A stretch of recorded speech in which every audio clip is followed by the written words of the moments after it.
My name is Kyle. I work on cars for a living. I'm a mechanic, and I work at an auto shop on Olympia, Washington. And I don't know, as a kid I've always loved working on cars. They're fast, can be loud, or a blast. And I just love working on them, helping people out. You get it? What are you doing right now? Adjusting the timing of my vehicle. Oh, what was the question again? Can't think of an answer for that for some reason. That's okay. We can go to the next one and then come back. No. Just like, for some reason I can't process, like, what is creativity? What is it really? What is it? Alright, is creativity relevant in what you do? Why and how? I'd say it's pretty relevant in what I do.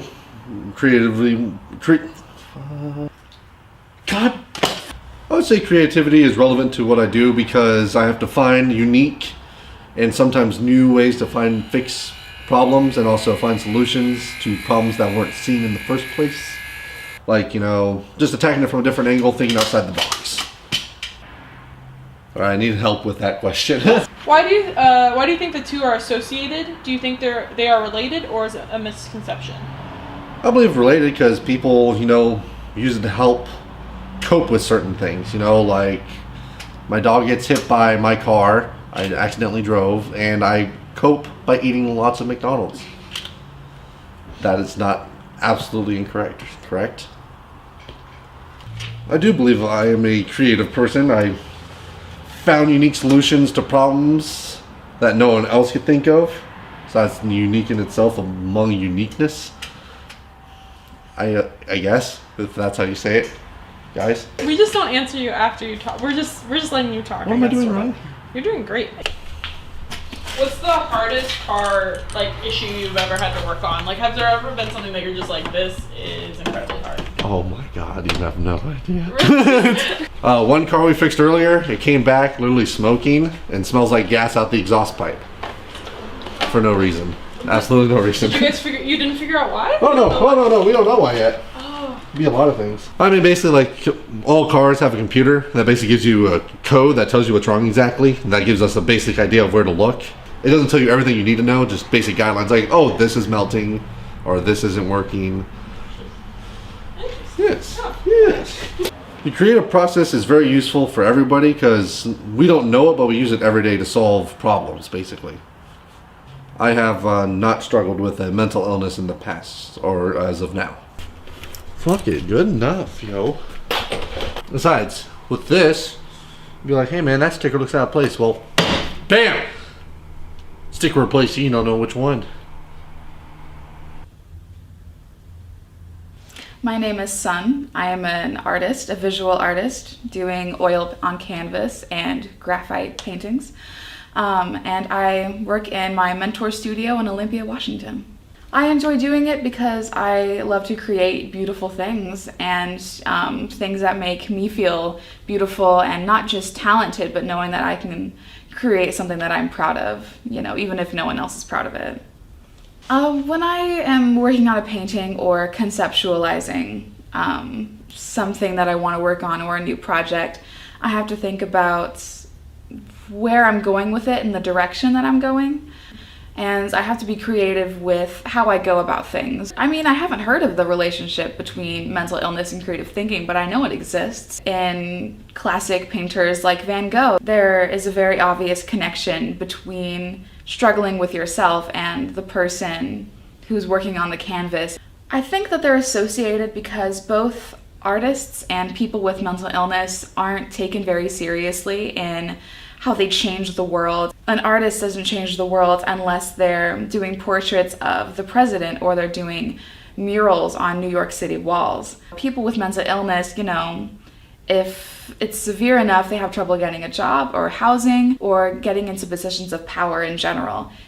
Art is important to me personally because it makes me happy. One person can look at a painting or a drawing and see something within themselves that is reflected in that. I've struggled with PTSD and bouts of manic depression. It's something that I struggle with every day. My mental health, whether it's good or bad, it pushes me to create and to hone my skills so that I can be the person that I see in the future. Do I think that, like, if an artist has mental illness, does it make them a better artist? No, I don't think so. I think it can have the ability to give you more creativity in what you do. But for the most part, having mental illness can really impede your work, where, you know, you don't feel like getting out of bed, and much less you don't feel like painting. And I feel like the only way that an artist would be a better artist if they had mental illness would be if the piece was about mental illness. They need that experience, because it's kind of like, you know, can you write about the struggles of a black person if you're not a black person? No. And the same thing goes with art. I don't think you could do an art series on bipolar disorder if you don't have bipolar disorder or know anyone who does. My name is Michael Busey, but everyone calls me Tug. I am a professor at the Evergreen State College, and I teach film theory, history, production, and I love that job. And now, I want you to practice, what else? Hideous cinematography! I love to be a facilitator for allowing the creative process to flow. What I would say, I mean, me personally, what I would say is creativity is when there's something that wells up inside someone, and they use that to create something that is unique in the world. Inspiration may come out of very difficult psychological situations, but at least I've found the creative state, the state of creating, is a state of ecstasy. If creativity and art always lead to madness, then why do they have art therapy, which is designed to make people healthy? I was in a job situation that was a very abusive one. I was a professor at this college in Iowa. I didn't really want to go back to teaching, but I didn't know what else I could do. One of my greatest accomplishments was just getting up out of bed when I was in that really, really difficult state. But then I started to make films again. I started to talk with other people that were doing creative things. And I started to do stuff that was creative. And yes, it absolutely helped pull me out of that very difficult time in my life. It can be a process where, you know, you have mental illness and then you deal with it in a way that does produce beautifully creative things. And then it can also be very destructive and not creative. So I think it can be a number of things. Why, as a culture, do we associate madness with creativity?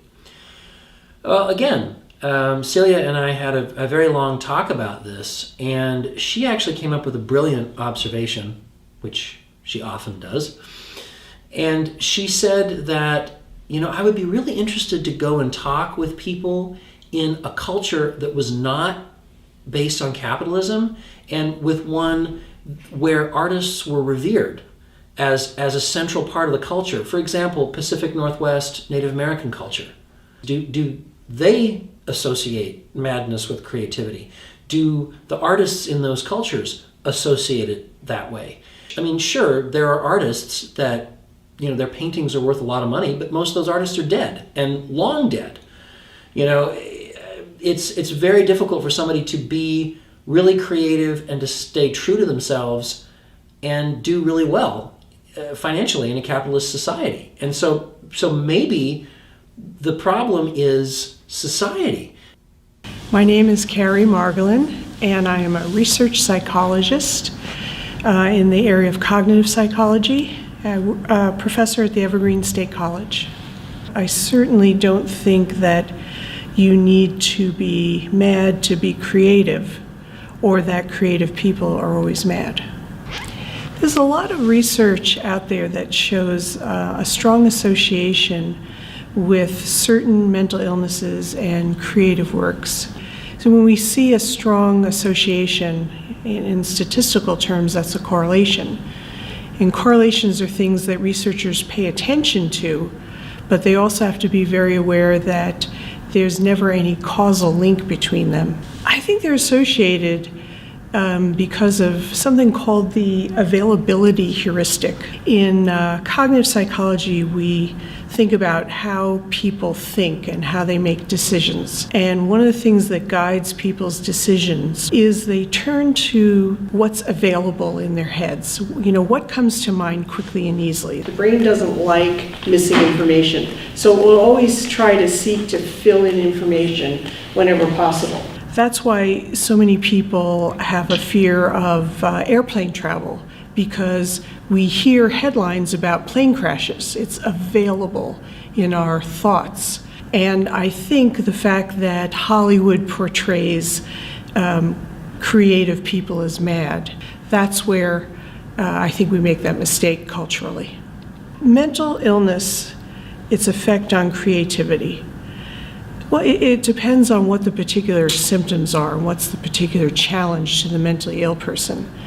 I could see that if your mental illness has an aspect of less sort of self-monitoring, less self-awareness, in other words, you don't really care what the world thinks about you, I could see that could definitely enhance creativity, because who's judging your work? You're not worried about that particular outcome.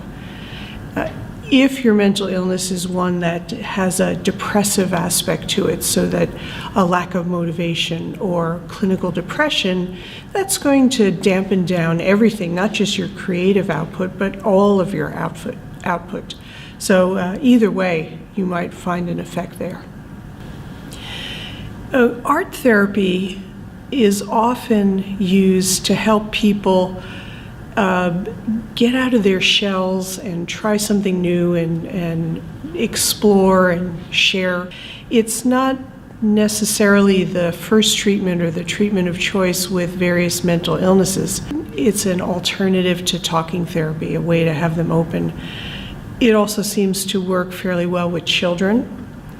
I think if you want to promote creativity, you don't need art therapy to do it. You have to provide opportunities and a positive, encouraging environment. I once had somebody say to me that the worst thing you do for creativity is give a kid a coloring book. And I don't agree with that, but I understand where it's coming from. It might be more useful with creativity to just give them the crayons and let them go for it and see what comes out. If your young child draws something and you see it as an unrecognizable figure in a drawing, as a parent, you should not venture a guess. You should not say, oh, what a pretty flower or a pretty dog, because the child may have an entirely different idea of what that is and may be frustrated at your inability to see it. So you really want to be open-ended with the child and say, oh, what a lovely picture, tell me what it is. And that promotes more creativity and more imagination, and that's the best way to approach it.